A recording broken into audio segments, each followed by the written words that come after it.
The story commences with a solitary figure, a man, embarking on a deliberate journey towards the temple. Deep within the temple's sacred confines, an elderly priest stands in readiness, anticipating the man's arrival. As he steps across the temple's threshold, the man is met with a solemn admonition, a cautionary plea not to forsake the teachings of the Buddha and veer towards the enticements of the malevolent demons. Echoing in his ears is the ominous prediction that such a treacherous path would invariably lead to naught but an inexorable demise. Yet, undeterred by the foreboding words, Daigo Kagemitsu persists, driven by an unyielding resolve to beseech aid from the formidable council of the 12 demon lords. A sense of urgency impels the priest to intercede, swiftly suspending the ongoing rites. However, in a swift and savage motion, Daigo's blade arcs through the air, sundering the priest's form in twain. Even as life leaves the priest, Daigo acknowledges him, grateful for sparing him the torments of doubt that might have followed. With the priest's presence removed from his path, Daigo directs his entreaties towards the demons, his fervent supplications accompanied by an offer, his land, his possessions, all laid bare in exchange for the demon's shield. Thunder rumbles ominously, the tempest's fury unleashed in response to his plea. A bolt of lightning cleaves the heavens and strikes his abode, where his cherished wife resides. Yet, fate weaves a cruel twist. Just as the man crosses the threshold once more, a lightning bolt converges upon him. Unfazed, he steps into his home, where tidings of an extraordinary blessing await. A voice, imbued with both celestial and infernal resonance, informs him that a son has been bestowed upon him. However, the maid runs off the sight fretted to her core. As Daigo rushes inside, he senses a tension engulfing the room. His son has been born without skin, limbs and flesh. Instead of worrying about his child, Daigo bursts out in laughter of joy. He is pleased that 12 demon lords have accepted his trade. He has sacrificed his kids for the prosperity of this throne. He goes on to tell his wife not to worry about this one and hands over the baby to an old lady. The mother begs for her offspring, but he tells her that he will give her another. Daigo finds a headless statue on the ground and is told it was broken during the lightning strikes. The maid opines that it represents a sacrifice. The old woman goes to the river to get rid of this creepy-looking creature. However, as the old lady perceives a flicker of life within the child, she resists the impulse to submerge him in the watery depths. Instead, she gently places him in a nearby boat. Scarcely moments later, the monstrous entity catches up to her and swiftly engulfs her in its ravenous maw. An aged man, drawn by the scent of the demon, steps forward, braving its assault. His honed blade cleaves through the creature, rending it asunder. Sensing a lingering aura of malevolence, he detects the presence of the infant. Uttering a somber observation about the taint that clings to the child, he retreats from the scene. The abandoned boat drifts along the river's course until it reaches the eyes of another, a man by the water's edge. His gaze falls upon the infant nestled within. A profound recognition stirs within him. The yearning for life emanating from the child is unmistakable. Time unfurls its wings, and several years pass. The once infant, now named Hyakkimaru, frolics energetically despite the prosthetics that have replaced his limbs. A confrontation with a bully leaves him bruised but resilient. When a malevolent creature pounces, Hyakkimaru deftly evades its advances. Observing the struggle, the man intervenes, flinging an axe with precision that sends the demon fleeing. Recognizing untapped potential in the young boy, the man takes on the role of mentor. He imparts the art of the sword, instilling within Hyakkimaru the skills he needs to confront the encroaching darkness. Guided by unwavering dedication, Hyakkimaru trains tirelessly, honing his abilities until demon slaying becomes second nature. Unexpectedly, Hyakkimaru is ensnared by a cunning demon. The beast engulfs him, swallowing a sword in the process. The act triggers a violent seizure within Hyakkimaru, and in an astonishing metamorphosis, a limb begins to regenerate. Recognizing the symbiosis between Hyakkimaru and the demonic forces, the man constructs intricate prosthetics that facilitate the coexistence. Amidst the unfolding narrative, young Dororo finds himself engaged in the act of peddling goods to passersby. 4 men approach their accusatory paws, accusing him of purveying items pilfered from their possession. Undeterred, Dororo reacts swiftly, hurling a pot that strikes them squarely before dashing away. Pursued by his accusers, he leads them into a narrow alley where he counters with dung projectiles, creating a momentary diversion. His hands cleansed in the river's flow, he declines to feed a dog, encouraging its self-reliance. The men converge upon Dororo, their intentions ominous. Yet, he employs his wits and a well-aimed rock to repel them. Jiroro, a companion, arrives to assess the situation. Observing this, the confrontation swells as they target Dororo. A stone thrown by him connects with one of his assailants. Jiroro tends to him, checking for injury. Their focus shifts to Hyakkimaru, who gazes at the river's current. Suddenly, a waterborne demon surges forth, attacking Hyakkimaru and his companions. In a swift move, Hyakkimaru reveals a blade within his arm, defending against the demon's onslaught and safeguarding Dororo. A tumultuous clash ensues, causing a bridge to collapse, trapping and ultimately crushing the demon.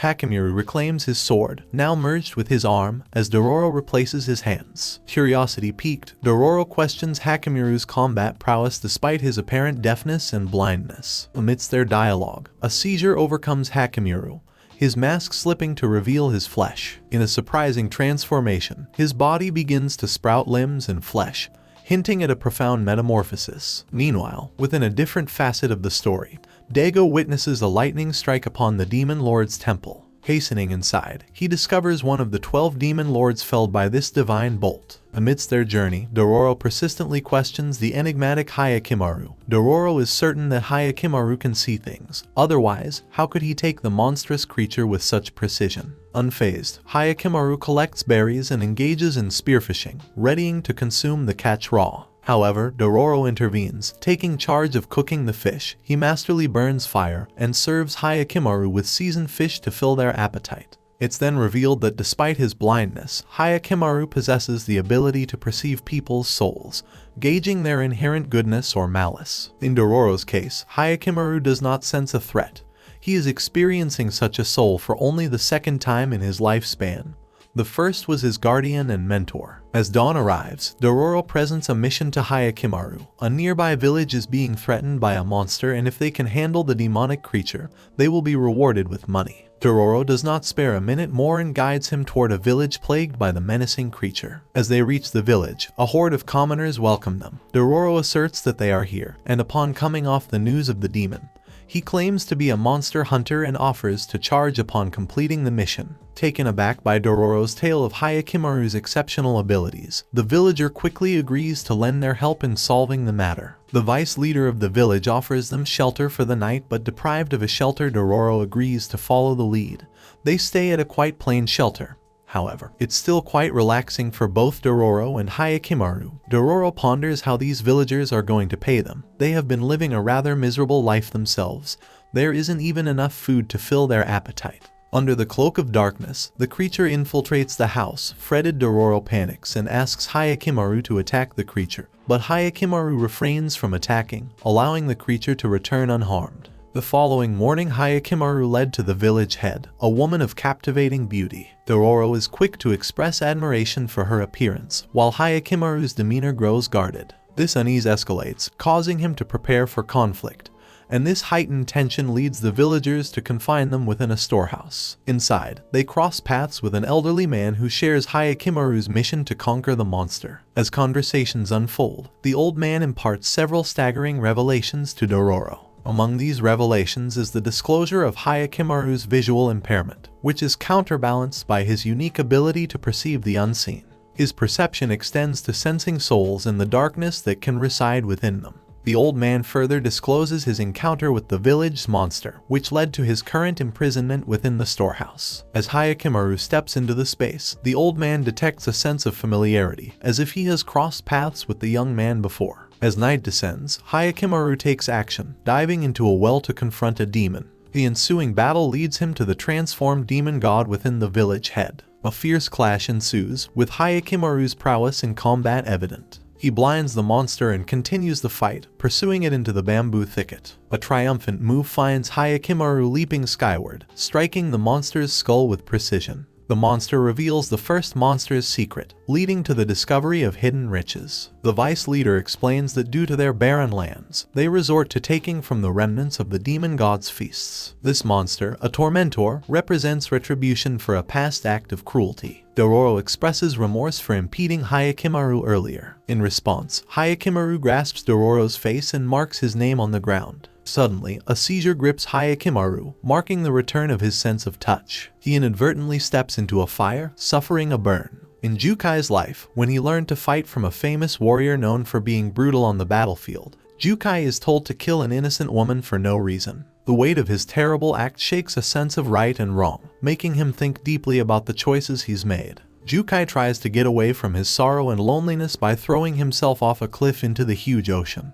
But fate steps in, and a passing ship becomes his unlikely rescuer and takes him to faraway lands. In this strange land, Jukai meets a kind doctor who teaches him how to make replacement limbs. But with the new goal in mind, Jukai accepts the skill and works hard to become an expert. After years of hard work, he goes back to his home country and starts a secret center where he gives free prosthetics to people who need them. Underneath this kind exterior, though, is a disturbing secret residue of his past mistakes that he hasn't talked about. Kane becomes aware of these unsettling rumors through a lady whose heart aches for the afflictions his family endured under his master's reign. Fueled by a mixture of desperation and anguish, Kane confronts his master, seeking confirmation of the rumor's veracity. When the truth is revealed, a deluge of emotion overtakes him, tears streaming down his face as he confronts the reality that the figure he once admired is responsible for his family's anguish. Overwhelmed by conflicting emotions, Kane's hands clenched his master's collar, sword at the ready, his heart throbbing with the weight of vengeance. However, amidst the tumult, a plea from Jukai, the master, resonates. Jukai implores for a brief respite, pleading for a few days to secure the life of an innocent child, a life upon which Jukai's efforts hinge. At that moment, the memories of Jukai's past endeavors rush through Kane's consciousness, mingling with his seething anger. Ultimately, the intensity of the moment gives way to a reprieve. Kane, his heart burdened by a turbulent mixture of wrath and empathy, chooses to withhold the fatal blow. Despite Kane sparing his master's life, the bond between them fractures irreparably. Kane departs, leaving not only his master but also discarding the very prosthetics that his master's skill had crafted for him. Utterly disheartened, Jukai stumbles and tumbles near the riverbank, a stone betraying his footing.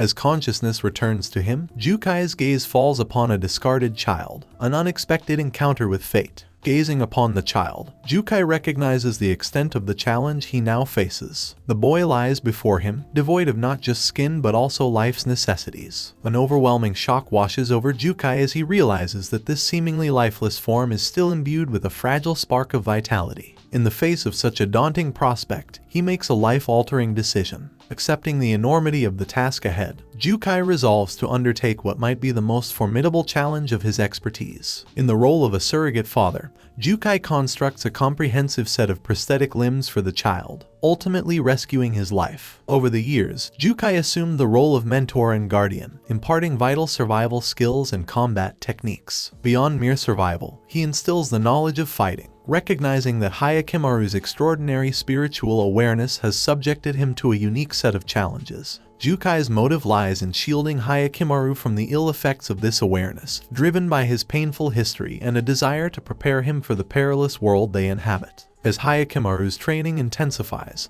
he engages in relentless battles against demons, showing no quarter. Remarkably, with each demon vanquished, a reclaimed body part serves as testimony to his progress. This transformative journey culminates in a pivotal revelation. Hyakkimaru's odyssey is not just a personal quest but a crucial endeavor for the world. In a moment of clarity, Jukai grasps the profound significance of Hyakkimaru's path. With this realization, he readies the young warrior for the path ahead, crafting a prosthetic that seamlessly integrates a sword. With the prosthetics from his father figure, Hyakkimaru takes on a formidable journey to recover his body and to earn his part back from the demons. Presently, the old man talks about the mysterious deal that lies behind the demon's plan. The bad deal's purpose is still unclear, which makes it a mystery for both of them. When Hyakkimaru comes back victorious, a big change happens. The fact that he can now feel pain again is a significant change. He tries his strength by stepping into a fire, which is a symbolic move that shows how he has gotten back in touch with his humanity in this complex story about history, forgiveness, and personal growth. As the morning sun pierces through the rain-soaked sky, Hyakkimaru stands outside, embracing the downpour as if welcoming an old friend. The world comes alive with the soft rhythm of raindrops, each one a melody of its own. Observing a woman lost in prayer at a shrine, Dororo, the young wanderer, can't resist inquiring about her wishes. She reveals her heart's longing, her brother, missing for 5 long years due to the ravages of war. Dororo, with a touch of jest, remarks that the sibling might have become a grown man by now, far from her memory. However, Hyakkimaru's focus is drawn elsewhere. His heightened senses detect something ominous, a demon's presence. Moving swiftly, he follows the trail of darkness until he reaches a scene of bloodshed and chaos. Disarming himself of his artificial arms, Hyakkimaru engages in a fierce battle with a man whose eyes hold a disturbing glint. Why did you do this? Dororo's voice echoes amidst the violent clashes. The man's answer is chilling. The katana he wields is cursed, demanding a toll of blood to sate its hunger. Bodies have become its offering. Blades clash in a haunting dance as Hyakkimaru and the man are locked in a deadly struggle. The man's sinister smile matches Hyakkimaru's determination to end this cycle of violence. Each strike echoes the struggle between the darkness that has consumed the sword and Hyakkimaru's quest for humanity. The fight escalates until a fateful blow from the man's blade leaves a scar across Hyakkimaru's face. But at the edge of a cliff, when the man attempts a final thrust, Hyakkimaru's resolve surges. Blocking the attack with his prosthetic leg, he hurls his adversary into the abyss below. Dororo, drawn by the commotion, arrives just in time to see Hyakkimaru's leg disappear into the depths. Determined to retrieve it, Dororo descends into the darkness and finds not only the leg but also the cursed blade embedded within. An eerie allure grips him as he grasps the katana, and with it, the darkness that it holds. Following Dororo in search of the leg,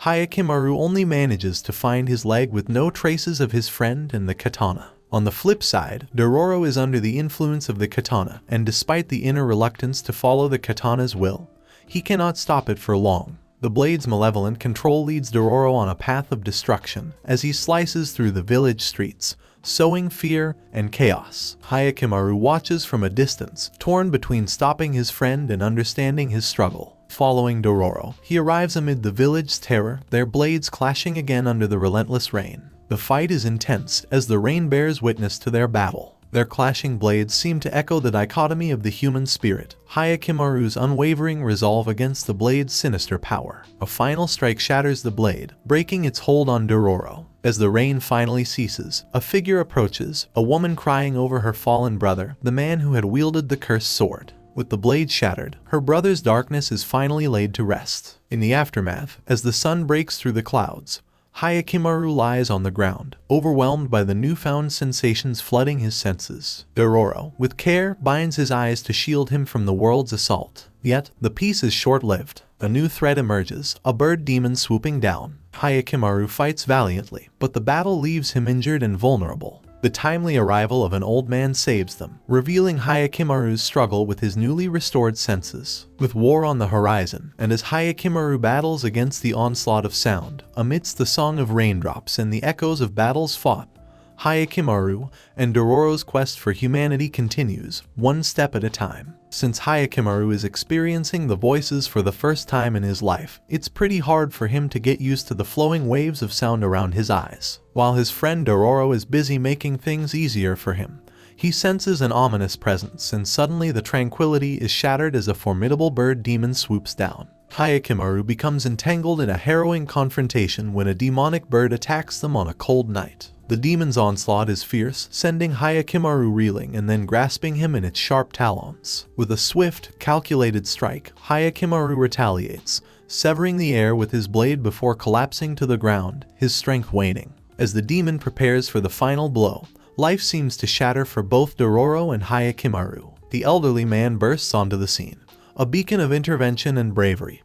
His precise attacks help them prevent the tragic conclusion that seemed imminent just moments before. Dororo is worried about Hyakkimaru's situation. Since he regained his hearing, his recovery hasn't been smooth. His heightened senses are overwhelming him and making it hard for him to fight well. In the middle of this chaotic situation, they hear whispers about an upcoming war, which makes Hyakkimaru feel physically uncomfortable due to the newly experienced sound waves. To help him face the reality of the impending war, the old man comes up with an unusual idea. But this inadvertently exposes Hyakkimaru to the noisy and unsettling aspects of the approaching conflict, which annoys Dororo. As the morning arrives, a woman's soothing song catches Hyakkimaru's attention. This musical guide leads him to a calm riverside where he sees a woman cleansing herself. Intrigued, he walks closer to her, seeing bandages all over his body. The girl questions his well-being, however. Hyakkimaru collapses on her, and she carries him out of the water. This makes Dororo and the old man hurry after him, clearly concerned about the situation. She takes him to her place. The old man thanks the girl for helping them. Hyakkimaru's encounters with emotions and sounds are making him fragile. Hyakkimaru rests, his body bearing the marks of his recent clash with the demon. The woman's compassion shines as she offers her aid, ensuring he knows he's welcome to remain until his strength returns. Amidst the mending process, she introduces him to a group of children, orphaned casualties of the ongoing war. Their resilient spirits become evident as one of the children playfully urges her to rest before her night duties. Strolling in the place with nothing much to do, Dororo finds one of the kinds washing the clothes and offers his help. However, despite his insisting, the boy asks him to only take care of his injured friend and leave the rest to them. The old man's aspirations for securing a new sanctuary gain traction, but the domestic scene is tinged with vulnerability as Dororo stumbles, underscoring the fragility of their existence. The boy reveals that the girl who took them to this place, Mio, works the night shifts, with the fears of war looming. They keep certain people up for the night duties as well, and Mio is one of those. At sunset, the woman comes back with medicine for Hyakkimaru's wounds. He's curious, which makes her think about how he uniquely sees the world. Dororo explains that Hyakkimaru can see souls, which makes the woman feel a stronger connection with him. She sings to comfort his troubled spirit. The old man's investigations show that there's a good possibility of finding fertile land, but they realize that this land is already controlled by a powerful demon god. Despite his injuries, Hyakkimaru decides to confront this new threat directly. This worries Dororo, but the old man promises to support Hyakkimaru. At the same time, the woman begins her journey. She has roles in both the enemy's camp and Lord Sakai's group. Dororo looks up to her and promises to protect her given the complicated situation. The big battle against the demon god is intense. It uses its supernatural powers to create dangerous sand pits that trap Hyakkimaru and the old man. With determination, Hyakkimaru aims for the demon's eye, causing it intense pain. But this victory comes at a cost. The demon bites off Hyakkimaru's leg. He collapses, pain and despair etched onto his features. In the aftermath of this cataclysmic clash, Hyakkimaru embarks on a journey back, encountering the old man. Here, in the quiet moments of reunion, the old man observes that despite the loss of Hyakkimaru's leg, he has reclaimed his voice. Exhaustion claims Hyakkimaru, who drifts into unconsciousness, his weakened form a poignant testament to the trials they face in their quest for survival. While on his way back to Dororo, he finds the old man carrying Hyakkimaru on his shoulder. The old man says that despite losing his leg, he did get his voice back. He lies down unconscious. Mio returns with the food. She has sacrificed herself for the kids. It turns out that she has been selling her body in return for money and food for the kids she is taking care of. A kid runs in informing her that Hyakkimaru has sustained severe injuries in the encounter with the demon god. Despite her injuries, she hurries inside to take care of him. She starts treating his injuries with utmost dedication, and only Dororo here knows about her job. Seeing her new bruises, Dororo runs away outside with tears plundering his eyes. Dororo asks the kid if he ever went to work with a woman, but it appears that she only goes alone, so one of them ever finds out what she is doing for them. On the flip side, the entire state impatiently awaits the rain, fearing that their fields may rot if it does not rain. However, Daigo is quite confident that his region won't face water scarcity, relying on the 12 demons and a pact he made 16 years ago to ensure it. His younger son, Tahimero, really wants to prove himself in conflict. He argues with his father about heading to the war-torn area to show his abilities on the battlefield. Daigo firmly denies Tahimero's request, saying his ambitions are childish and immature. He tells him to stay away from the war front, revealing their differing views. Tahimero, disappointed by his father's refusal, seeks advice from his mother, but her reluctance to help leaves him disheartened, increasing his frustration. This disappointment makes Tahimero think his mother prefers something hidden from him. He accuses her of neglecting him in favor of a concealed secret, heightening his sense of isolation and curiosity. As Tahimero reflects on his family dynamics, he suspects there might be hidden incidents from the past. His curiosity drives him to uncover the truths beneath. Mio passes by Dororo while going to work. She knowingly asks him if he knows what she does. Dororo confesses, and Mio smirks back at him and maintains that she does not feel ashamed about it because it puts food on the table. Bursting into tears, Dororo shares that being an escort was the only job his mom never took on,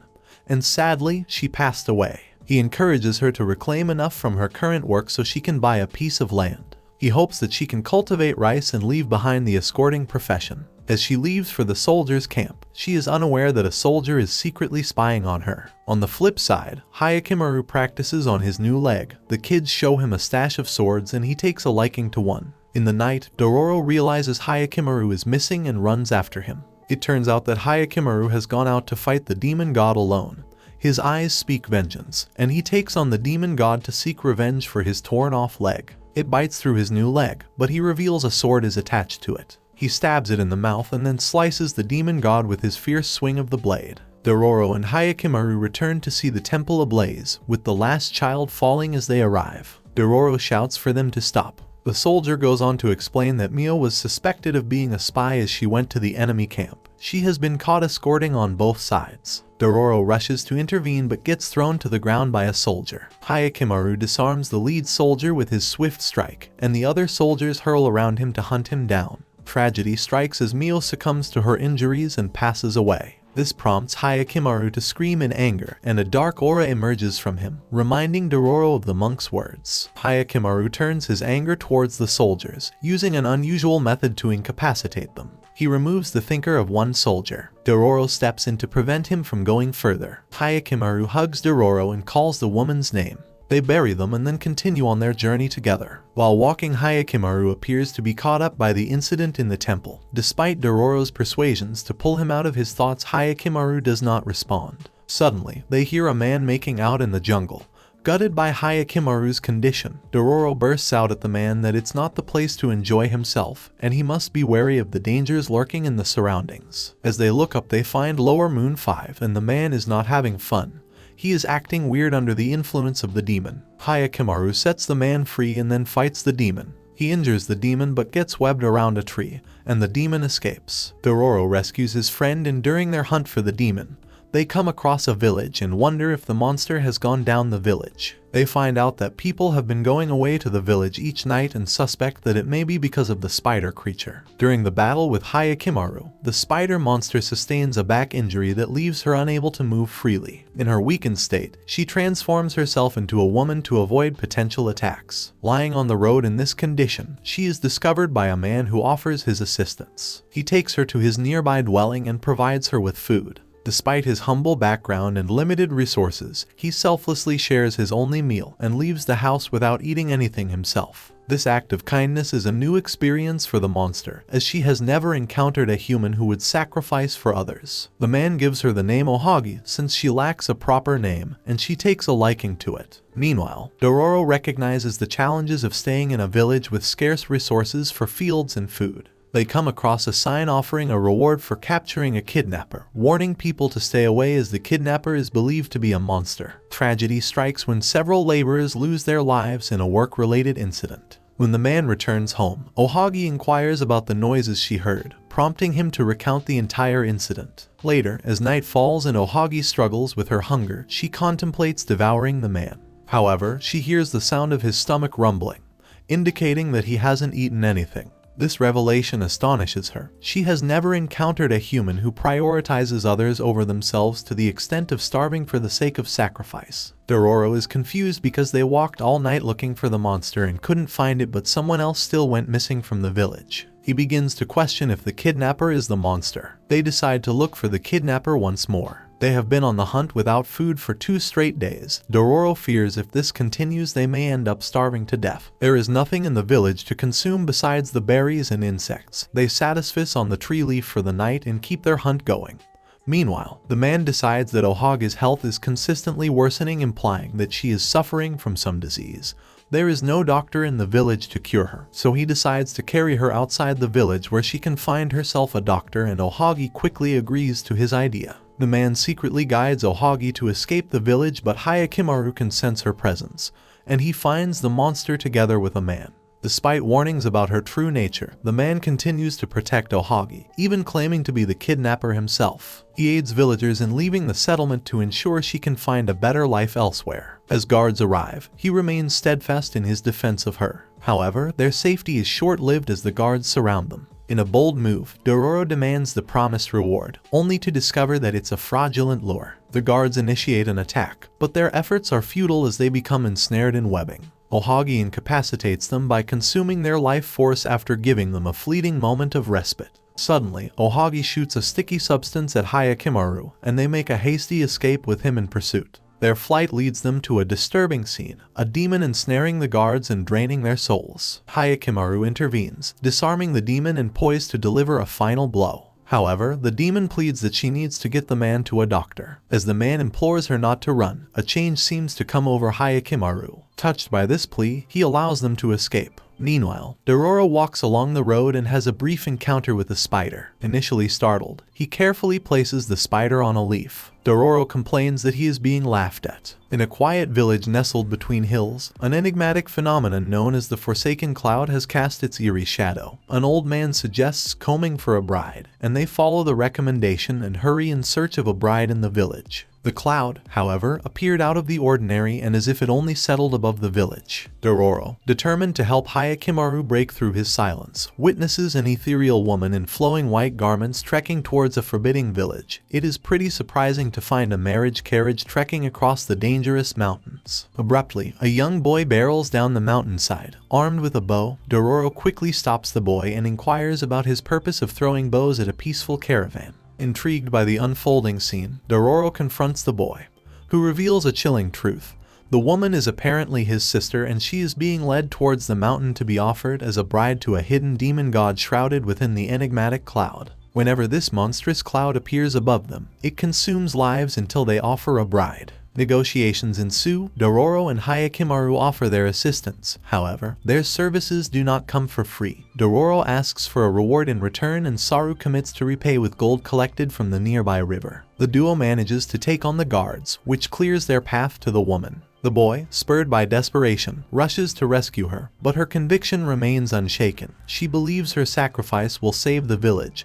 Dororo explains that they can defeat the monster for them and free the girl from the sacrifice. But it appears that they have been late in concluding the pact against the monster. An ominous black cloud descends around them, and the guards are engulfed by its chilling grasp before plummeting to the ground, their bodies bearing harrowing bite marks. Hyakkimaru is determined to eliminate the sinister cloud, but he is faced with a grave challenge. His vision to intercept the demon is distorted by the darkness engulfed around the demon, and he is unable to pierce through the darkness. As the cloud shrouds Hyakkimaru's vision, concealing the looming threat, the situation takes an unexpected turn. The eruption of a nearby hot spring punctures the veil of darkness, allowing a sunbeam to pierce through. This unexpected phenomenon singles the creature, compelling it to withdraw momentarily. Dororo seizes the opportunity, convening with the boy to chart their next move, and they retreat to the safety of his abode. Within the boy's humble dwelling, they hatch a plan to confront the enigmatic demon god in unison. The moment arrives, and Hyakkimaru courageously poses as bait to ensnare the monster's attention.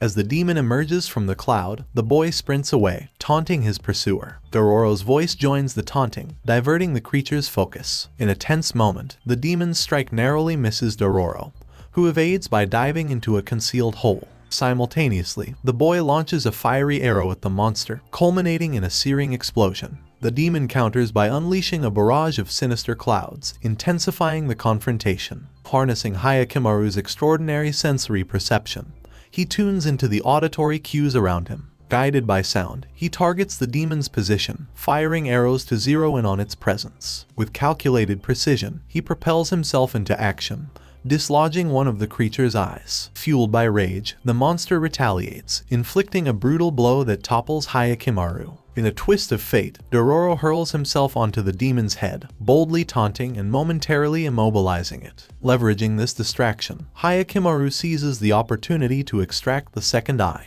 Yet, the demon retaliates by consuming Hyakkimaru whole, plunging him into darkness. Undaunted, Hyakkimaru summons an inner strength, launching a decisive counterattack from within the demon's body. The specter succumbs to the scorching radiance of sunlight, dissipating into nothingness. The aftermath finds them immersed in a cool river, the waters offering solace after their arduous battle. In an astonishing twist, Hyakkimaru experiences a transformative seizure, awakening to the world with a heightened sense of smell. Grateful for their deliverance, the woman and the boy opt to return to the village, their fates forever entwined. Amid the winding currents of their extraordinary journey, Hyakkimaru navigates his newfound sensory world with an insatiable curiosity, all the while provoking good-natured exasperation from Dororo. The narrative closes on a triumphant note, underscored by camaraderie, resilience, and the genesis of Hyakkimaru's extraordinary sensory odyssey. Hyakkimaru goes around smelling everything. He is overwhelmed by his new senses. When he picks up Dororo to smell him, Dororo pushes Hyakkimaru away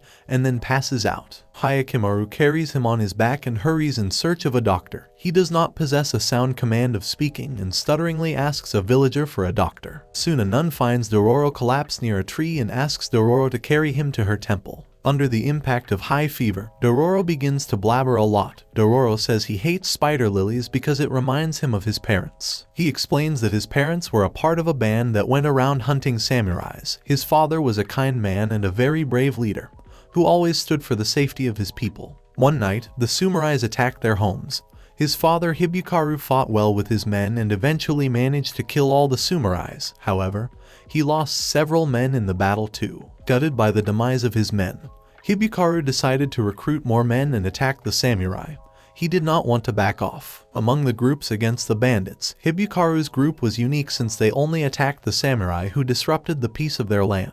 Their success was undeniable, yet fate took a cruel turn when Hyakkimaru's own man, Itachi, betrayed him. Betrayal was the catalyst that transformed Hyakkimaru from a formidable warrior into a crippled figure, his legs pierced by a hail of arrows. As they navigated a battlefield, the air thick with tension, they foraged through loot boxes in search of valuable resources. Amid the chaos, they stumbled upon a harrowing scene, samurais laying waste to a village in flames. Hyakkimaru's instinct was to retaliate, but his wife's wisdom prevailed, convincing him to hold back. A fateful encounter unfolded as one of the samurais recognized Hyakkimaru, seeking vengeance for his fallen comrades. The battlefield echoed with clashing swords and fierce determination. Their lives collided, and the samurai found himself reunited with the very people he had sworn to vanquish. In a display of astonishing skill, he disarmed his opponents, blades flashing as he expertly incapacitated them. A relentless fight ensued, but it was a battle he could not win. A stab from an enemy's spear punctuated the encounter, yet even in his final moments, he returned the weapon to its owner as a mark of respect. In the wake of his father's passing, Dororo rushed to his side, overcome with grief and heartache. Dororo and his mother traverse fields, villages, and towns in search of sustenance, their journey marked by hardship. One fateful day, a whisper reached them, a promise of sustenance offered by samurais. Intrigued, they joined the queue, unknowingly stepping into the company of a betrayer, Itachi, now among the samurai ranks. A polite greeting from him masked his treacherous nature. Despite Dororo's desire to retaliate, his mother's wisdom prevailed, urging him to restrain his anger. As the line progressed, a sobering announcement echoed: food supplies were dwindling. Determined, Dororo's mother boldly maneuvered her way to the front. When asked for a bowl, her honest response was met with a lack of utensils. Unperturbed, she braved the scalding heat of the food against her palms. Unwavering in her devotion, she fed Dororo. Their path led them through a serene field adorned with spider lilies, a picturesque contrast to their struggles. However, in a cruel twist of fate, his mother's strength faltered, and she collapsed. Gathered in her final moments, she imparted wisdom to her son, the hope that the war would one day conclude, and an unyielding plea for him to never surrender. Dororo's anguished pleas fell upon deaf ears as his mother's life force ebbed away.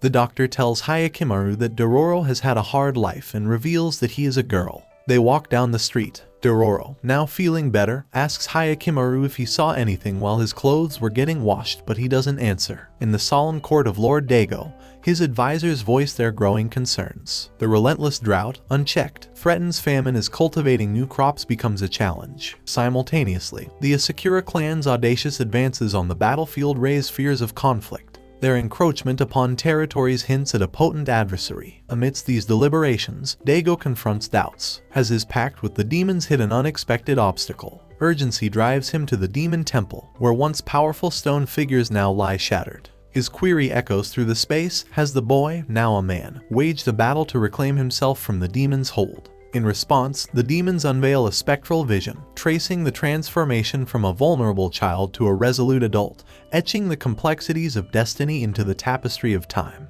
Later on, Hyakkimaru runs through the forest slaying a demon. Although he has taken down the bear monster with the blood and flesh on his body, it appears that Hyakkimaru himself has sustained wounds in the battle. They go to a river and Dororo helps his friend wipe off the blood stains. Dororo explains that there is a village nearby that's filled with food and resources. He decides to take Big Brother to the village where they can make ransom money and boast about the delicious delicacies of the village. Meanwhile, Tahumaru has found the man whom his father has assigned the job of combing the child from a decade ago. The revelation shocks and impels Tahumaru to directly ask his father. His father rebukes him for mending his affairs. However, this does not stop Tahumaru from searching for the truth behind the story. While leading his men through a village, Tahumaru is approached by desperate villagers pleading for help. They recount their plight. A massive demonic crab lurks in the waters, feasting on their people, causing a relentless stream of casualties. Witnessing the gravity of their situation, Tahumaru's heart is moved.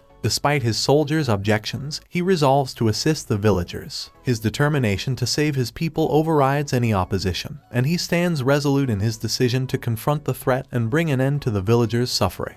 As he heads into the water to find the monster, he is taken aback by the presence of a gigantic crab. Tahumaru slices its tentacles to drive him off, but it appears to make no impact on the monster. Eventually, Tahumaru and his men decide to retreat. Fighting this monster is nothing more than a suicide. Later on, his aide motivates Tahumaru to attack the crab again. They assure him that they will be by his side no matter what, and Tahumaru decides to have another go. He remembers that back in the day this was never fertile and the people used to chew the trees left over to survive. It was his father Daigo who built this land, and he resolved to save this land as his son. Hyakkimaru sees men fighting a giant crab monster and slays it. Tahumaru thanks him for his help in protecting his village. Dororo tells Tahumaru Hyakkimaru is blind. They are surprised by this, seeing that he slew the monster. Dororo asks for a rescue fee and Tahumaru pays them with a ransom amount. A woman sees Hyakkimaru and screams, "The demon child has come." Dororo drags him to watch a play. In the play, the Lord fights a demon and slays him. They look over and see the old man. They tell him what happened to the orphans and then ask why he is there. He tells them the Lord of the land enslaved many demons and put them in a shrine, but he wants to see them for himself. The old man tells them to be careful and walks away. While they stroll through the markets, Hyakkimaru stops by and listens to the commoners talking about the coming drought. There hasn't been any rain in the months and the villages nearby are turning barren again. They fear this drought may soon reach the capital. Meanwhile, the stories of Hyakkimaru's combats against the demons reach Lord Daigo's eyes. Behind him, his wife is certain that it's her son fighting against the demon gods, while Dororo and Hyakkimaru inspect the wall, which is suspected to be a demonic attraction. The young boy approaches and warns them not to cross a particular wall. He points out soldiers hidden in the bushes and mentions that a village used to be there but was burned down. As the enemy forces retreat, demons start appearing on the battlefield. Hyakkimaru fights them, but more demons keep showing up. Amidst the chaos, the demons gather around Hyakkimaru. Dororo tries to fend them off by throwing rocks and using a sling. Meanwhile, the boy seeks advantage of the situation. With everyone busy in the battle, he runs away to find his family. A monster attacks Dororo, but Hyakkimaru saves them. Dororo then chases after the boy. The demons merge into one and prepare to attack Hyakkimaru. They pin him down and spit at him. Hyakkimaru manages to kick the monster off and it flees. Meanwhile, Tahumaru tracks down the nun and forces her to utter whatever she knows about the incident. The fretted nun reveals how Hyakkimaru was born, a boy cursed with the demonic pact of their father Daigo, and now the boy has returned to reclaim his true self and return the curse to the land. Near the wall, the father and the cursed child confront each other for the first time. Hyakkimaru senses a dark presence and goes after Lord Daigo. The Lord orders his men to attack Hyakkimaru, but his reflexes turn swifter than their attacks. He quickly avoids their arrows and escapes the sight. This leaves Lord Daigo wondering how this child even managed to survive against all the odds. Hyakkimaru runs away and climbs a tree, wondering why the Lord said that Dororo was captured by the Asakura clan and thrown inside a jail cell. The boy tells Dororo that the soldier said his village was entirely massacred, and he begins to cry. Dororo sees a hole in the ceiling and declares he's gonna escape. Dororo notices an emblem in the man's hands and inquires what it means. The man refers to the emblem as the symbol of the Daigo family, and the revelation flips Dororo on his mind. He realizes that elder brother Hyakkimaru belongs to the house of Daigo. While Dororo escapes the cell, Tahumaru approaches his mother and inquires her about the boy she gave birth to before Tahumaru. He goes on to accuse his mother of selling her child to the demons. Suddenly Lord Daigo appears and confirms that what he heard from the women is based on facts. However, he was caught in severe troubles when he made the pact. With the fears of hunger, plague, and invasions, he sacrificed his son to save the lives of his people. Hyakkimaru stands in front of the Lord and his family. They call the guards. Lord Daigo's wife unexpectedly addresses Hyakkimaru as her son, an utterance that triggers an attack against him. Swiftly, he flees, evading the danger. Lord Daigo commands his soldiers to pursue Hyakkimaru and eliminate him. In the forest, Hyakkimaru finds solace, but his moment of respite is interrupted by the appearance of Dororo. Dororo delivers unsettling news: the boy has been captured. As they reach the wall, a scene of conflict unfolds before them. Amidst the chaos, the fire demon launches an assault. Hyakkimaru steps forward, facing the approaching army. Amidst the clamor, a familiar voice rings out, one belonging to a man responsible for the deaths of the orphans. Enraged, Hyakkimaru nearly loses control, but Dororo's presence helps quell his anger. Just then, Hyakkimaru's brother emerges, revealing that he must become a sacrifice to protect the kingdom.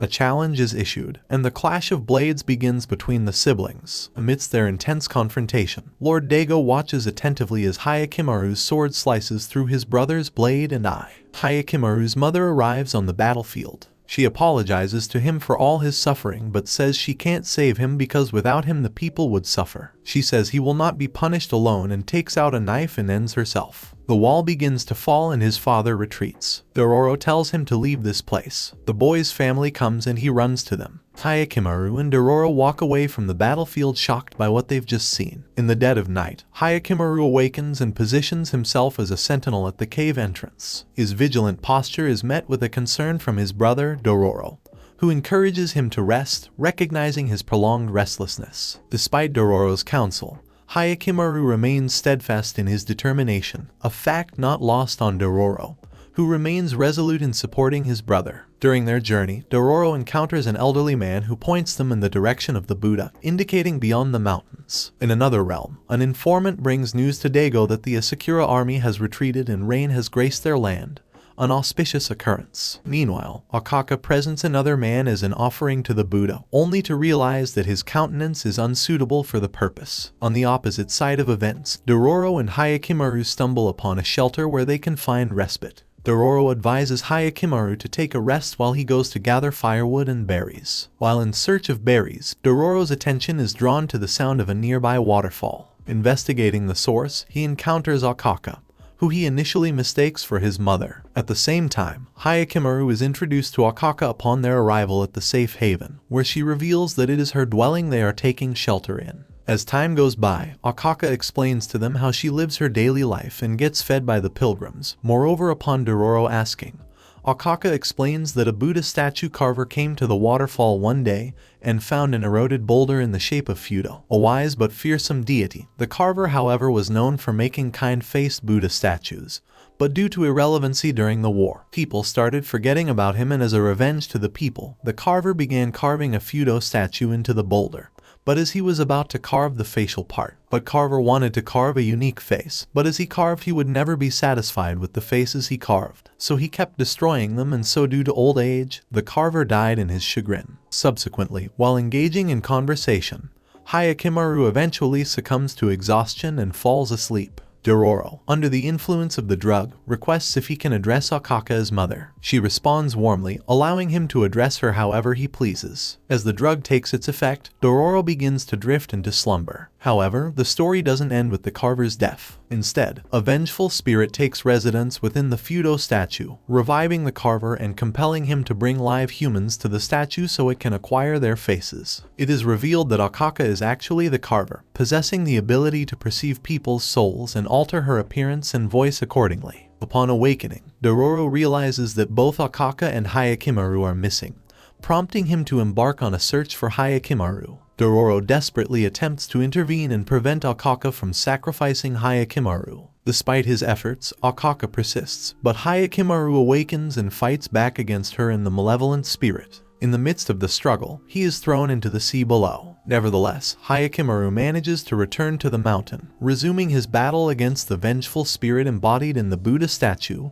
and Akaka. Unexpectedly, Dororo steps in, reasoning with Akaka that she doesn't need to sacrifice anyone any longer. However, as Akaka appears to be swayed, the Buddha's spirit strikes her down with his sword. Hyakkimaru ultimately succeeds in destroying the Buddha statue, but Akaka succumbs to her injuries and passes away. The following morning, Hyakkimaru and Dororo are en route to a hot spring. During their journey, Dororo humbly apologizes to Hyakkimaru for his previous clumsiness and lack of judgment. Hyakkimaru, displaying his forgiving nature, quickly absolves Dororo, and the two continue their travel together. Upon arriving at the hot spring and while they are bathing, they encounter a priest accompanied by two children. The children notice something peculiar on Dororo's back. A map has been drawn there. In a flashback, we witness a conversation between Dororo's parents, Hibukuro and Ajiya. Ibukuro reveals that he has hidden money to secure their family's future during times of difficulty. Agia proposes engraving half of the money's location on her back and the other half on Dororo's back. In the present, the priest examines the map that has appeared on Dororo's back due to the warmth of his body. During this discussion, Dororo remembers Agia showing him the other half of the map. Agia explained that this map represented his father's lifelong aspiration and entrusted Dororo with its protection. She also mentioned that the other half of the map would reveal itself when Dororo encounters someone he can trust. Moreover, the priest emphasizes to Dororo that merely killing demons won't bring about significant change. He underscores the significance of the map's contents, a source of immense power. The priest presents Dororo with several options stemming from this newfound knowledge. He could locate the money and secure his future, establish his own domain using the wealth, or even embark on uncharted adventures. After their conversation concludes, Hyakkimaru and Dororo continue their journey. During their travels, Dororo seeks Hyakkimaru's perspective on the priest's words. However, Hyakkimaru chooses to remain silent, hinting at his internal contemplation as they forge ahead. Soon, a monster joins Hyakkimaru and Dororo on their journey. They stumble upon an abandoned and dilapidated temple. While exploring the temple, Hyakkimaru comes across the enigmatic figure he had glimpsed in the jungle earlier. But the stranger vanishes without a trace. Soon after, the ominous creature also disappears. Amid this eerie atmosphere, a man named Sabame approaches them and cautions about the dangers of the area, particularly at night. He reveals the presence of a menacing ghoul that haunts the town. Sabame invites Hyakkimaru and Dororo to find shelter in his house, identifying himself as the land's owner. Continuing their journey, Dororo quietly wonders whether Sabame might be a monster, prompting speculation from Hyakkimaru. Hyakkimaru, uncertain himself, provides no definitive answer. Upon their arrival in the village, Sabame extends a gracious invitation, welcoming Hyakkimaru and Dororo into his residence. After some time, Sabame extends his hospitality by offering them a meal, a gesture that Dororo appreciates sincerely. With curiosity growing, Dororo eventually brings up the subject of the ghoul that haunts the remains of the burnt temple. As the conversation deepens, the other individuals in the room quietly make their exit, allowing Sabame to delve into the tale. Sabame unfurls the temple's history, once a haven where a compassionate nun sheltered orphans from nearby villages. Unfortunately, these young innocents were subjected to cruel conditions,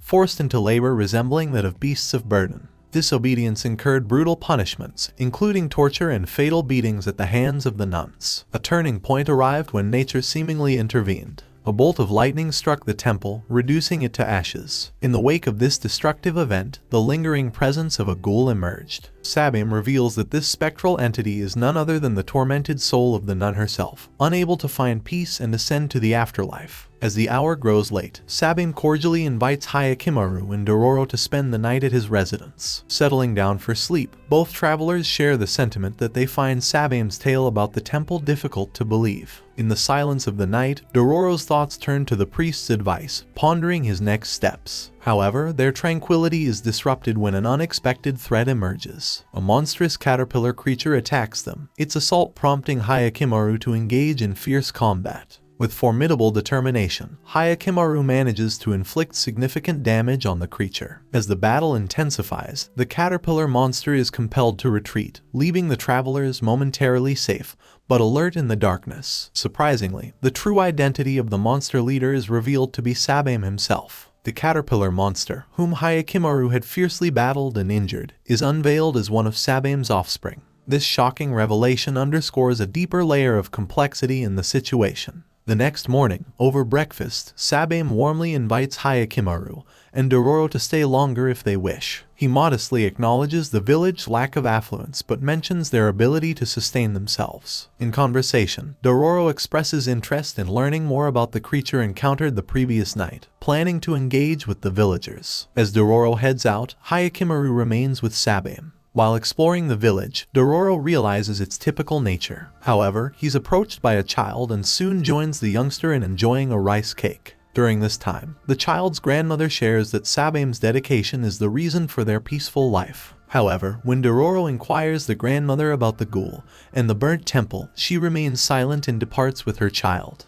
In the meantime, Hyakkimaru intently shadows Sabame, who is walking towards the forest. Their paths intersect, and Sabame halts, acknowledging Hyakkimaru's pursuit. During their conversation, Sabame divulges that he frequents the area due to its breathtaking view of the village, which he finds both beautiful and inspiring.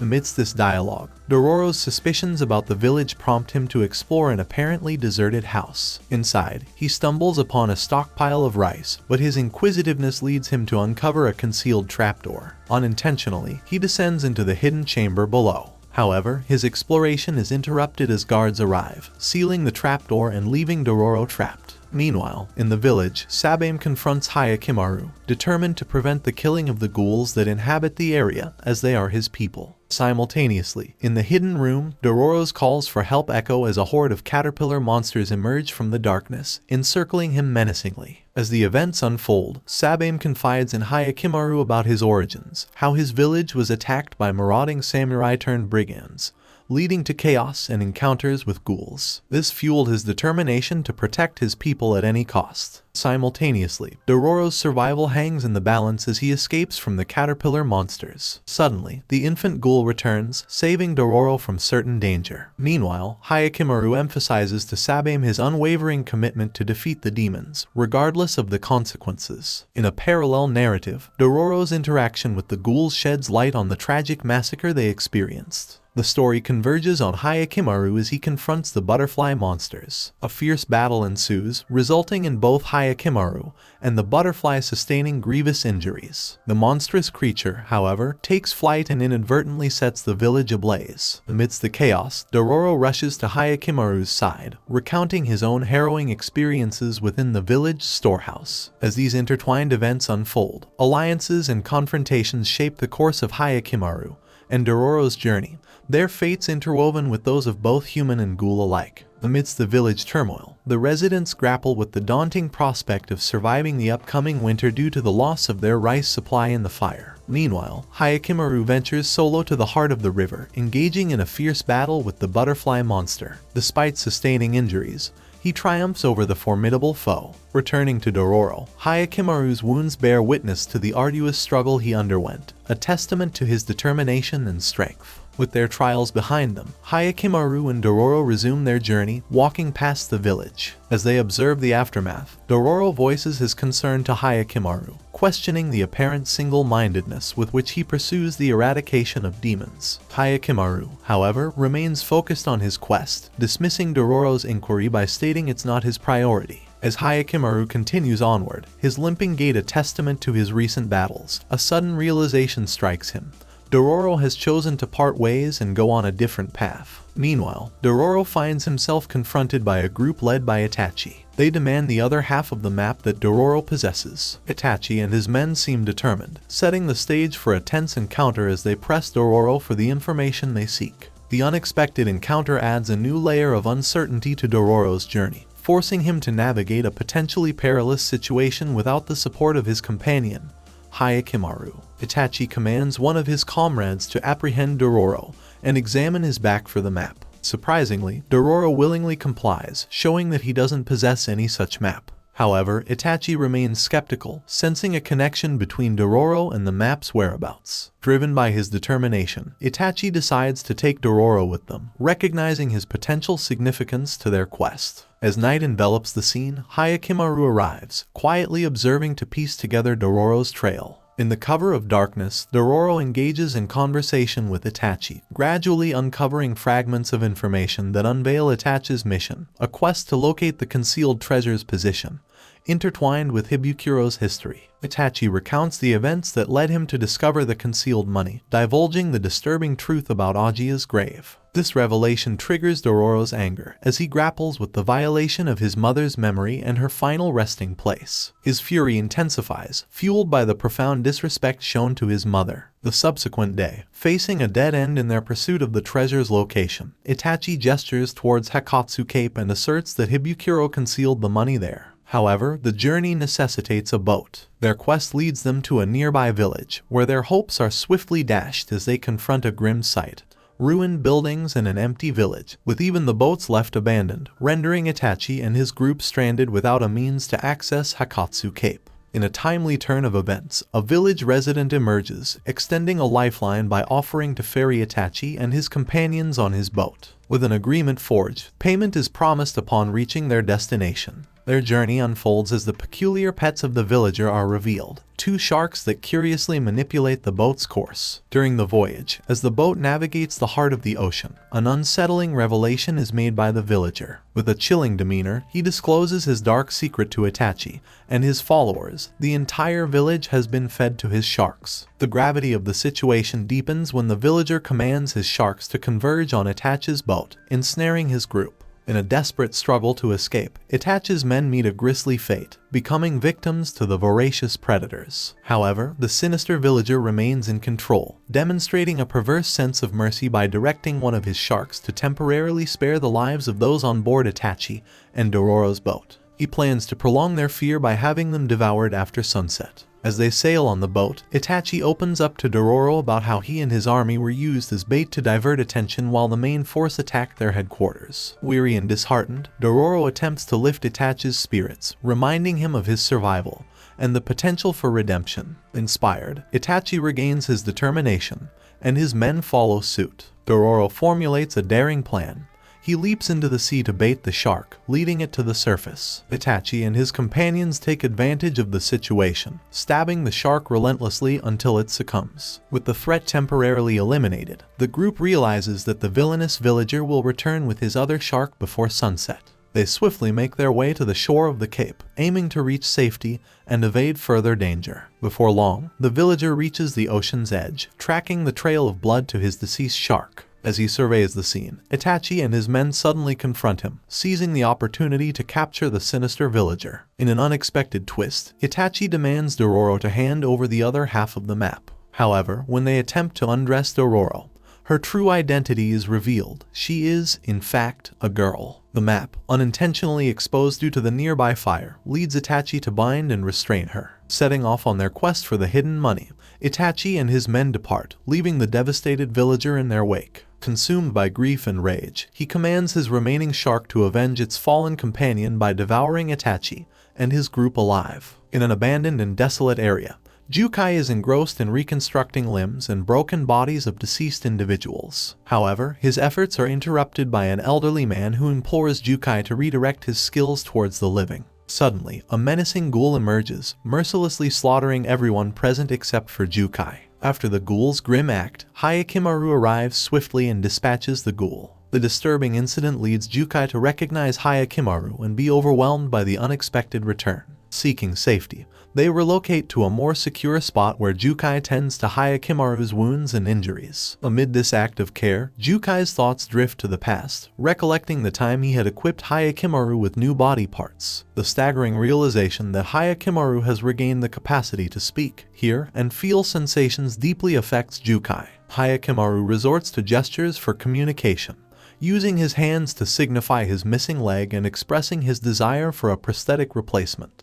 Despite this, Jukai places priority on providing nourishing sustenance for Hyakkimaru before addressing his request for a new limb. As Jukai brews soup and offers it to Hyakkimaru, a deep sense of trust and camaraderie emerges between them. During their meal, Hyakkimaru reveals to Jukai the horrifying truth that he was sacrificed to demons by his own father, Daigo. This revelation shocks Jukai, adding another layer of complexity to their shared history. In a separate scene, Nui regains consciousness, and her caretaker informs the young master about her awakening. The plot takes another turn as the characters' paths continue to intertwine. Despite this, the young master focuses on addressing a reported ghoul sighting first. Back with Hyakkimaru and Jukai, Hyakkimaru shares his entire story, leaving Jukai speechless to learn that Hyakkimaru bears the immense burden of his domain's fate on his shoulders. Hyakkimaru insists on receiving the prosthetic leg from Jukai, yet Jukai promptly declines his request. He suspects that Hyakkimaru has not only killed ghouls but also humans, leading Jukai to believe that Hyakkimaru might use the leg to escape from humanity. Jukai takes a knife and strikes the prosthetic leg to make a point. Meanwhile, Nui tries to explain to Daigo that when Hyakkimaru was born, the goddess of mercy lost her head, a symbolic indication that the demons took something from the god in exchange. Nui further asserts that this act broke Daigo's pact, as the goddess of mercy's sanctity was violated. Despite Nui's revelations, Daigo refuses to accept her claims and leaves in disbelief. As Daigo departs, he orders one of his spies to keep a watchful eye on the Hall of Hell. Shortly after, an informant provides Daigo with information about Hyakkimaru's location, prompting Daigo to instruct Tahamaru to investigate further. Meanwhile, Hyakkimaru assures Jukai of his strong desire for a new body. In another scenario, Tahamaru and his group encounter a ghoul, but the creature eventually retreats. At the same time, Jukai discusses with Hyakkimaru the challenging path ahead, one that may involve facing his own family in order to reclaim his body. Jukai emphasizes the potential isolation that might come at the journey's end. In a parallel sequence of events, Tahamaru takes on the ghoul babies while Hyakkimaru engages in battles against multiple demons. Witnessing Hyakkimaru's relentless demon slaying, Jukai comes to a painful realization that his efforts to aid Hyakkimaru might have inadvertently plunged him into a new form of torment. Meanwhile, Tahamaru issues orders to his followers, Matsu and Hyogo, instructing them to set a house ablaze. Subsequently, he emphasizes his unwavering commitment to safeguarding his land and its inhabitants, pledging his dedication to protecting them at all costs. As Jukai bids farewell to Hyakkimaru, the latter inquires to Jukai about his name, but Jukai chooses to keep it hidden. However, Hyakkimaru labels Jukai as his mama, reflecting their bond. After their interaction, Hyakkimaru departs, but their moment is disrupted when a demon suddenly severs one of Jukai's legs. Meanwhile, preparations are underway for Tahamaru to confront Hyakkimaru, who has been spotted near Sogahama. The looming encounter intensifies as the two brothers' paths appear set to intersect. Shortly after, Itachi coerces Dororo into revealing the other half of the map by forcibly undressing them. To everyone's surprise, it's revealed that Dororo is actually a girl. The proximity of the fire inadvertently exposes the hidden map, leading Itachi to bind Dororo to a nearby tree before setting out on his quest for the concealed treasure. Meanwhile, the sorrow-stricken villager, shattered by the loss of his shark, commands his sole remaining shark to assail Itachi and his companions. As Itachi's group presses on toward the hidden treasure's location, the villager's shark, Jiromaru, devours the fallen shark and undergoes a striking metamorphosis, becoming an even more formidable adversary. Reinvigorated with heightened aggression, Jiromaru advances menacingly toward Dororo, poised to consume them. Yet, just as the threatening shark closes in on Dororo, Hyakkimaru emerges unexpectedly. With a single commanding strike of his sword, Hyakkimaru effortlessly inflicts a grave wound upon Jiromaru, rescuing Dororo from immediate peril. Despite this, Jiromaru's resilience endures, and it charges at Hyakkimaru, compelling him to utilize his swift reflexes to evade the onslaught. Hyakkimaru deftly maneuvers, executing a series of rapid sword strikes while evading the relentless assault of the shark. Eventually, with precise strikes, Hyakkimaru triumphantly ends Jiromaru's threat. Moments later, Dororo rushes over to Hyakkimaru, and in a heartwarming gesture, Hyakkimaru pinches Dororo's cheek and affectionately rubs his head against Dororo's. Hyakkimaru emotionally assures Dororo that he returned for their sake, moving Dororo to tears. Additionally, by defeating Jiromaru, Hyakkimaru regains one of his human legs. With the danger subdued, Dororo seizes Hyakkimaru and urges him to depart, recognizing that Itachi still remains at large. Simultaneously, two of Itachi's accomplices venture into a cave, their excitement for the hidden treasure overshadowing caution. Their recklessness triggers concealed traps, leading to their untimely demise. Amidst this, Itachi notices an approaching fleet of ships, which captures his attention. Dororo and Hyakkimaru also become aware of the approaching fleet, soon identifying Tahamaru's presence. Realizing the danger, they comprehend that Tahamaru has come to eliminate Hyakkimaru. Once Tahamaru's fleet reaches the island, he gathers information on Hyakkimaru's location and dispatches a group of soldiers to the cape with orders to exterminate anyone in their path. Meanwhile, Itachi recognizes the approaching samurai as being sent by Daigo. Arrows rain down on them, prompting Itachi, his men, Dororo, and Hyakkimaru to flee for their lives, the pursuit of safety driving their frantic escape.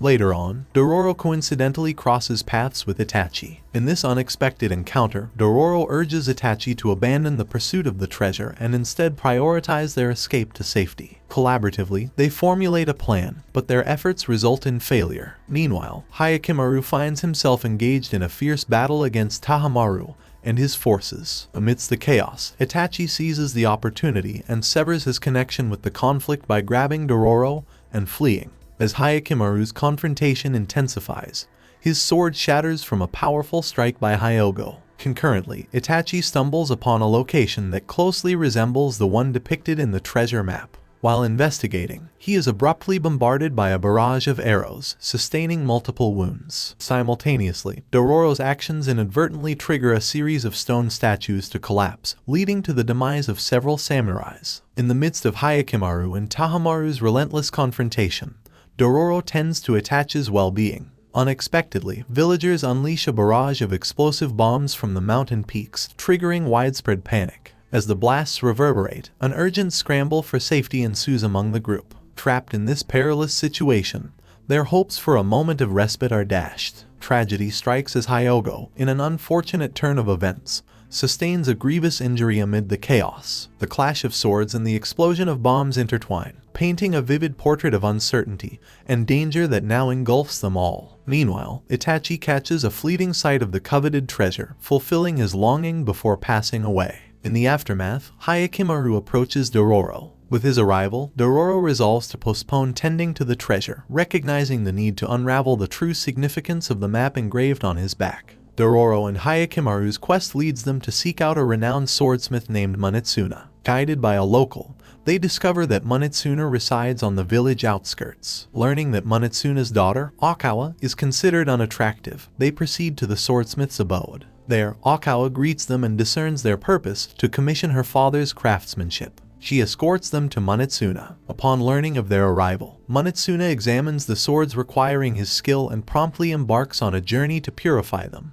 Driven by a sense of urgency, unbeknownst to them, a lurking demon watches their actions. Meanwhile, Manetsuna seeks blessings from the sword-forging deity. On their journey, Dororo notices Okawa's bashful glances toward Hyakkimaru. Night falls, and they discuss their plan to retrieve the sword and leave the next day. Unexpectedly, Okawa enters the room bearing a plate of sushi. With sincerity, she expresses her desire to join their expedition. Torn, Dororo intervenes, subtly urging Hyakkimaru to communicate that Okawa cannot accompany them. However, to Dororo's astonishment, Hyakkimaru expresses his wish to stay with Okawa. This surprising decision even involves abandoning his quest to reclaim his lost body parts. To display her frustration, Dororo consumes all the sushi prepared by Okawa for Hyakkimaru, storming out of the room in disbelief. Hyakkimaru believes his choice would please Dororo, but it seems the opposite is true. Meanwhile, the lurking demon persists in the shadows. The next day, Okawa announces her intent to marry Hyakkimaru to the entire village. Well-wishers flood Manetsuna's home, congratulating them. Despite her objections to their union, when Dororo speaks up, her words convey genuine blessings for Okawa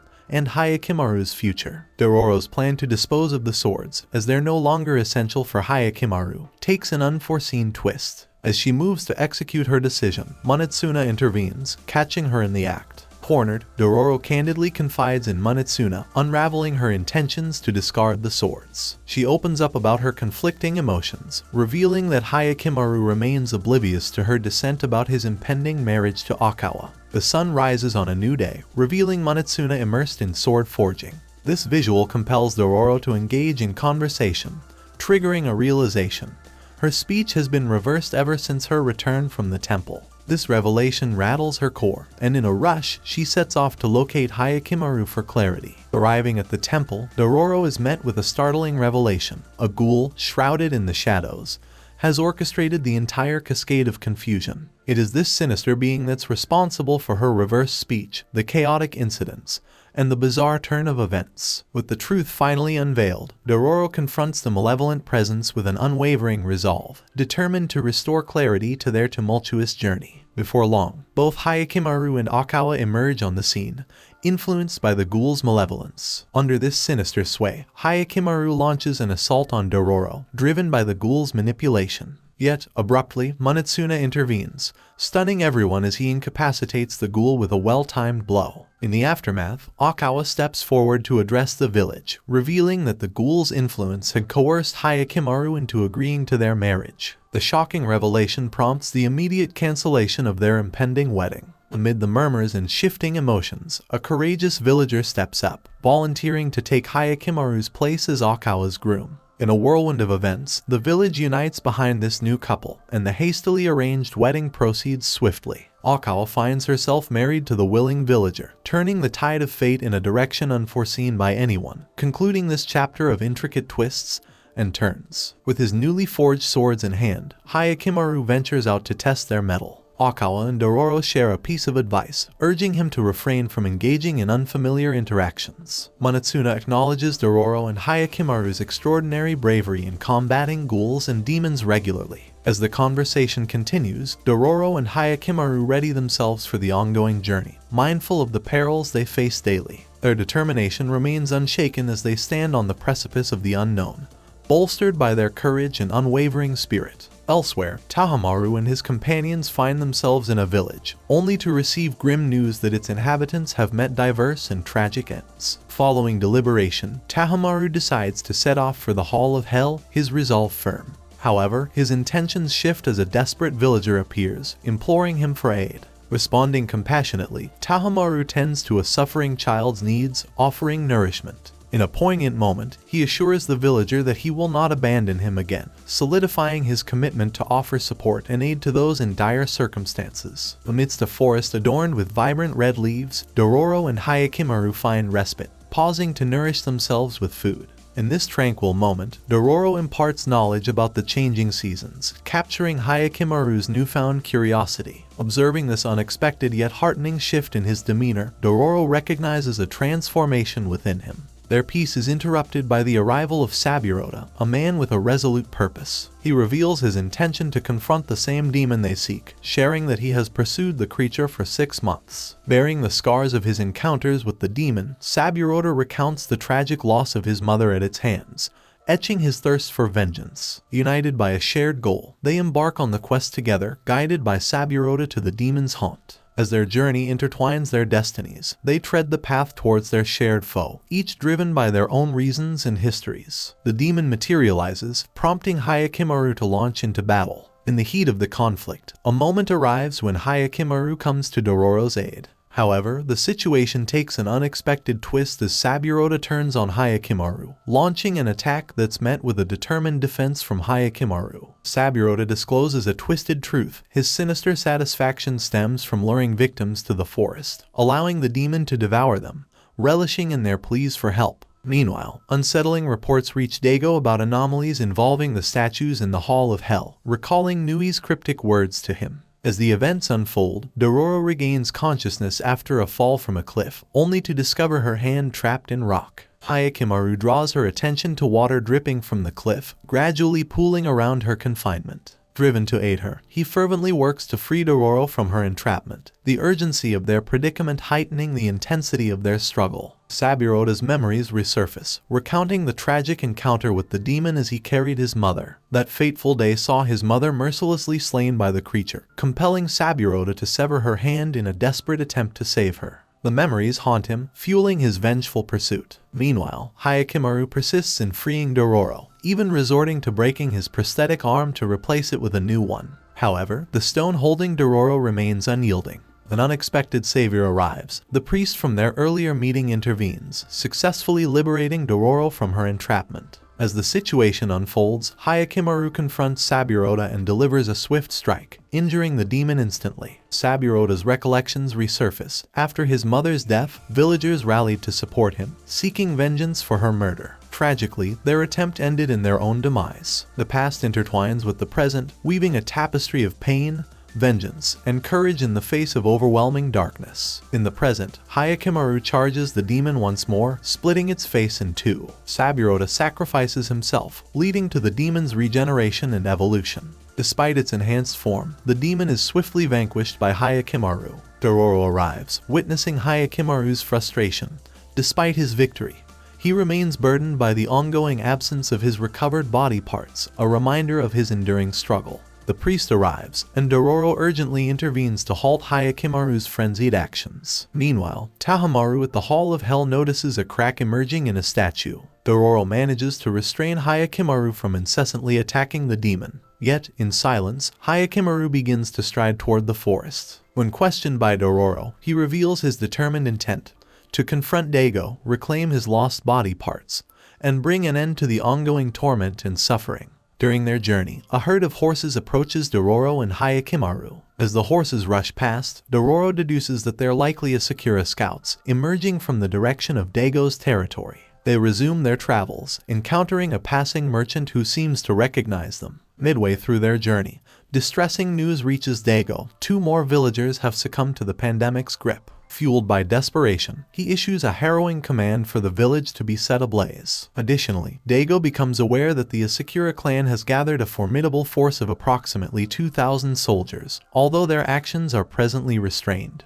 These events intertwine, underscoring the rising tensions and challenges that both Dororo, Hyakkimaru, and Daigo's forces confront. Rapidly, the soldiers carry out Daigo's decree, reducing the village to smoldering ruins. A subsequent order mandates the conscription of all able-bodied men into the army. Simultaneously, word reaches Daigo that Hyakkimaru has been sighted in the company of Dororo. Unbeknownst to him, Tahamaru inadvertently overhears this conversation and promptly approaches Daigo, potentially setting the stage for a crucial interaction. He expresses his readiness to eliminate Hyakkimaru, under the condition that he's accompanied by Matsu and Hyogo. Daigo grants Tahamaru permission. In addition, Daigo assigns the merchant another task. Amidst these developments, Dororo questions Hyakkimaru about his intentions when confronting his parents. In response, Hyakkimaru reveals his unwavering determination, even willing to resort to killing them if they obstruct his path. The narrative delves deeper into the complexity of Hyakkimaru's quest and the resolute choices he's prepared to make. Hyogo engages in a conversation with Matsu, triggering his memories of the past, how they were both captured and forced to witness the slaughter of their families. Meanwhile, Tahamaru readies himself for the mission of ending Hyakkimaru's life. Under the cover of night, Nui receives news about Tahamaru's intent to kill Hyakkimaru. This revelation deeply disheartens her, realizing that Hyakkimaru has become impervious to reason. Simultaneously, the weight of the situation weighs heavily on her, visibly reflecting her concern for the destiny of her children. As the characters' emotions and intentions entwine, the story navigates the intricate web of emotions, revenge, and the looming battle ahead. On their journey, Hyakkimaru and Dororo encounter a concerned villager who warns them of an impending conflict between Daigo and Asakura. Despite the warning, Hyakkimaru persists, prompting Dororo to announce that they're parting ways. However, Hyakkimaru reveals his own yearning to experience the world through touch, prompting Dororo to understand his choice. Meanwhile, Tahamaru and Matsu reflect on their past. Daigo had saved Hyogo and Matsu from captivity, bringing them home to introduce them to Tahamaru. This experience deeply impacted Tahamaru, motivating him to strive for peace and prevent others from suffering the way Hyogo and Matsu did. These reflections highlight the complex motivations driving the characters and the determination to create a better future. In the current day, the next morning sees Daigo marshalling his forces for battle. Soon after, Tahamaru emerges on the scene, prompting a swift confrontation. Hyakkimaru finds himself engaged against the combined might of Hyogo, Matsu, and Tahamaru, showcasing his remarkable prowess. Despite the odds, Hyakkimaru manages to hold his ground. However, a pivotal turn occurs as the merchant, acting on Daigo's orders, intervenes. Employing a tactical maneuver, the merchant hurls Hyakkimaru off a cliff. In the midst of this turmoil, the merchant informs Tahamaru of Daigo's intentions to capture Tahamaru alive, as he is destined to inherit the domain. Despite Tahamaru's resistance, the merchant resorts to using a tranquilizer to render him unconscious. Seizing the opportunity, the merchant captures Dororo, intending to use her as bait to draw out the still-living Hyakkimaru. The merchant then admonishes Matsu and Hyogo for their perceived inadequacy in executing their tasks, accusing them of being swayed by sentiment. After the lecture, they depart, leaving the scene fraught with tension and uncertainty. With time passing, Hyakkimaru regains his composure and calls out for Dororo. In a peculiar twist, the white horse's disassembled body parts suddenly reassemble, leading to its complete regeneration once more. Deep within the forest, a villager sits by a tree with Jukai, warning him to leave before chaos ensues. Soon, Tahamaru and his companions pass through the area, catching Jukai's attention, while Dororo's cries for help echo. Meanwhile, Dororo manages to reach the top of a ditch, followed by the arrival of the fiery horse. In another location, Daigo receives updates on the ongoing battle against the Asakura. Amidst this, Tahamaru and Hyogo reflect on their encounter with Hyakkimaru, wondering about Matsu's whereabouts and deciding to consult the doctor for answers. Tahamaru and Hyogo discover that Matsu had recklessly joined the battle despite being afflicted by the disease. Expressing his disapproval, Tahamaru chastises Matsu from outside her room. Sensing her impending demise, Matsu implores Hyogo to protect Tahamaru with every ounce of strength left in her. Meanwhile, confined in a cell, Dororo yearns for Hyakkimaru's return, hoping he remains himself after their last encounter tainted by his rage. Unexpectedly, Nui arrives discreetly, taking advantage of the war preparations to free Dororo. In the midst of the commotion, Nui guides Dororo through a hidden tunnel, ensuring her escape from the hall's confines unnoticed by the busy occupants. As they traverse the hall, Dororo and Nui engage in a discussion about Hyakkimaru. A minor interruption occurs when two guards approach, prompting Nui to cleverly conceal Dororo and mislead the guards before sending them away. This allows Dororo and Nui to continue their journey through the tunnels unnoticed. Concurrently, a caretaker seeks entry into Matsu's room but finds it empty. Tahamaru and Hyogo also discover Matsu's absence. Understanding the gravity of the situation, Nui decides to accompany Dororo in her escape plan. Unexpectedly, two guards come face to face with an approaching ghoul, prompting them to flee in terror. As the events unfold, the complex web of character interactions, hidden truths, and the looming threat of disorder amid war preparations becomes evident. During their escape, Dororo offers a cautionary note to Nui regarding her impulsive decisions and the potential reluctance of Hyakkimaru to forgive her actions. However, Nui's determination to reunite with Hyakkimaru overrides any reservations she might have, even if it necessitates her own sacrifice. Suddenly, the river's current gains strength, causing their boat to collide with a wooden structure. The impact throws Dororo and Nui into the water. Concurrently, Hyogo and Tahamaru are on their way to the location where Matsu was last seen. Eventually, Dororo regains consciousness beside the horse, and the priest appears alongside them. The priest proceeds to show Dororo around the village, introducing him to a person named Yahiko. Discovering Nui's presence and her active involvement in aiding the village, Dororo learns that she's safe. Subsequently, Yahiko reveals that their village's dire state is a result of Dago's influence. As time passes, Dororo approaches Nui with the news that their departure must be postponed. Dororo emphasizes the urgent need to prevent Hyakkimaru from succumbing to his demonic side. However, their conversation is abruptly interrupted by a man urgently shouting that Dago's army is rapidly approaching their village. The revelation adds to the escalating tension, setting the stage for imminent conflict and decisions that will shape the course of events. As the situation unfolds, an announcement reverberates, revealing Dago's last adversary, the demon. Matsu, driven to make amends, approaches the 12th demon, intending to offer herself as a sacrifice. However, she discovers that only Hyakkimaru's body is suitable for consumption by the demon. Simultaneously, Dororo implores Nui to convey the same message to Hyakkimaru, affirming her enduring love for him. Meanwhile, Hyakkimaru relentlessly battles and defeats each segment of Dago's army. He even confronts and eliminates the merchant. In a dramatic turn, Tahamaru emerges before Hyakkimaru, having gained possession of his eye. Both Hyakkimaru and Tahamaru experience the regeneration of their respective missing body parts. The two warriors engage in an intense and fierce battle, marking a pivotal moment in their intertwined destinies. The narrative reaches a crescendo, encapsulating tension, confrontation,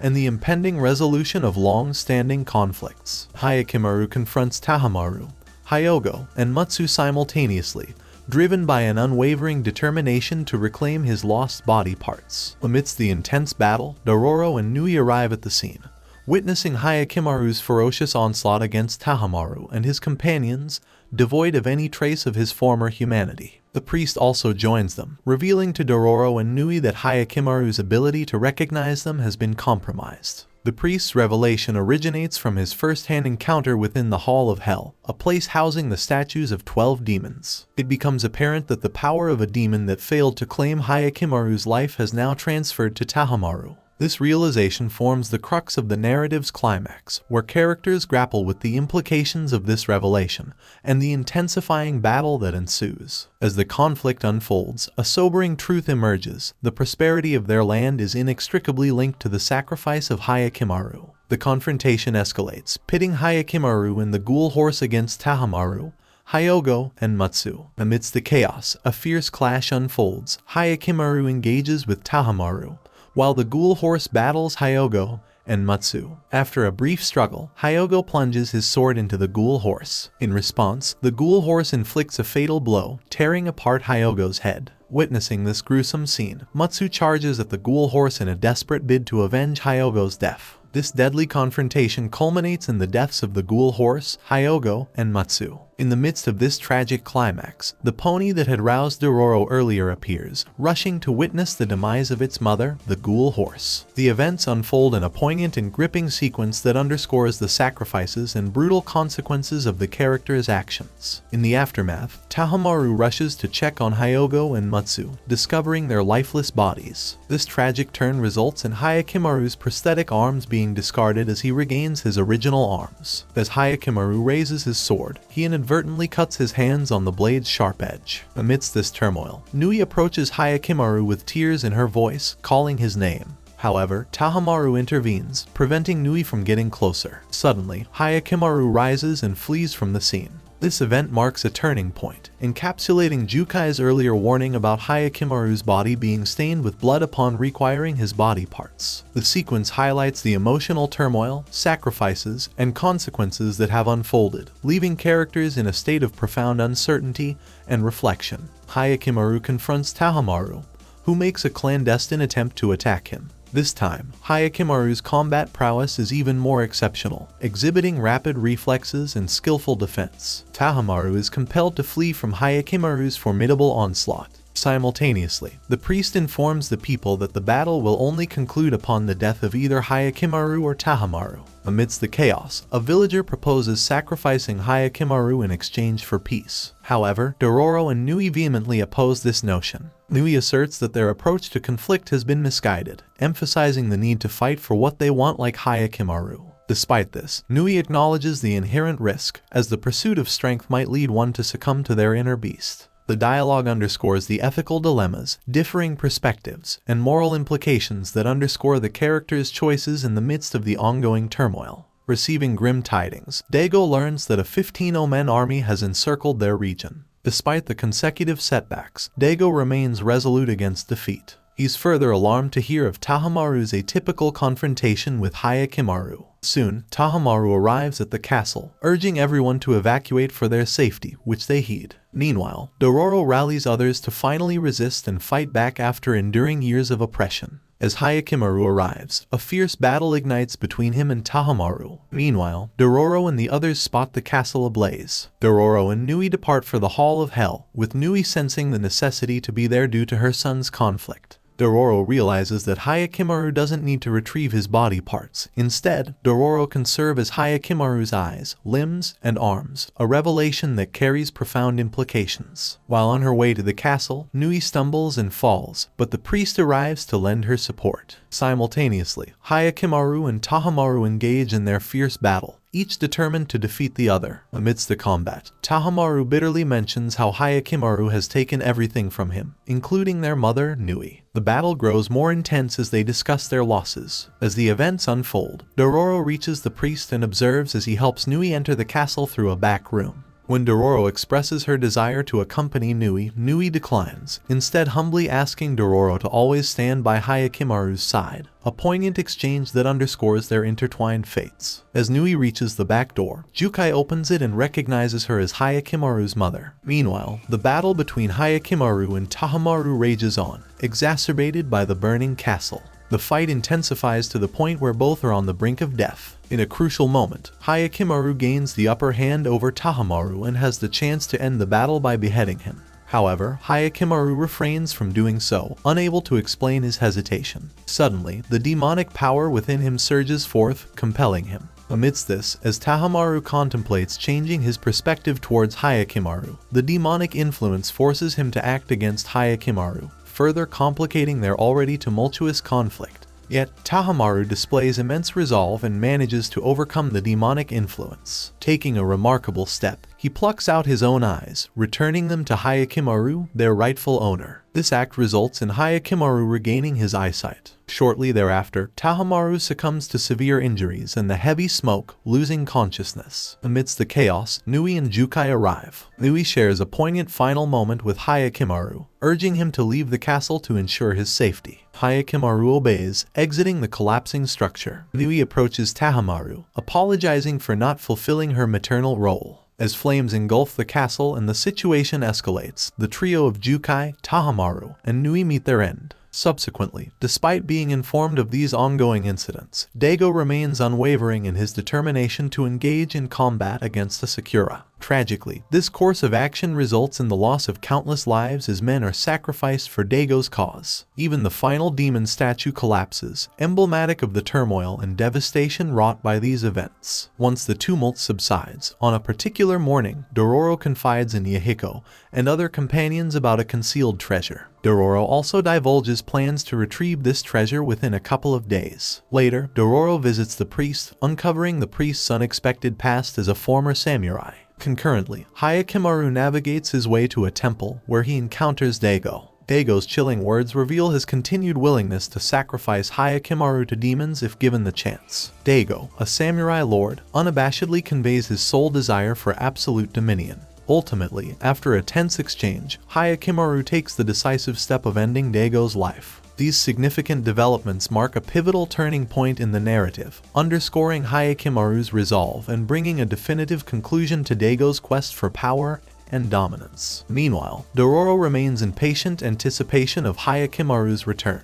The priest arrives, offering insight into Hyakkimaru's potential motives, speculating that Hyakkimaru might be assessing his ability to live as a human, or whether he's destined to transform into a demon. Contrary to expectations, Hyakkimaru refrains from ending Daigo's life. Instead, he implores Daigo to spend his remaining days as a human, steering clear of the path of a demon. In a profound decision, Hyakkimaru himself chooses to embrace his humanity and relinquish his violent pursuits, vowing not to take any more lives. As Dororo patiently awaits Hyakkimaru's return, their narrative threads converge in an unexpected manner. The story takes an unexpected twist from its seemingly inevitable path of bloodshed and despair. Dororo and Hyakkimaru stand at a crossroads as fate unveils distinct plans for their futures, steering them away from the relentless cycle of violence. In the end, the two companions set out on separate journeys, each following their distinct destinies. The narrative draws to a close with a feeling of resolution and renewed optimism, as Dororo and Hyakkimaru move forward, shedding the weight of their shared history marked by battles and tragedies.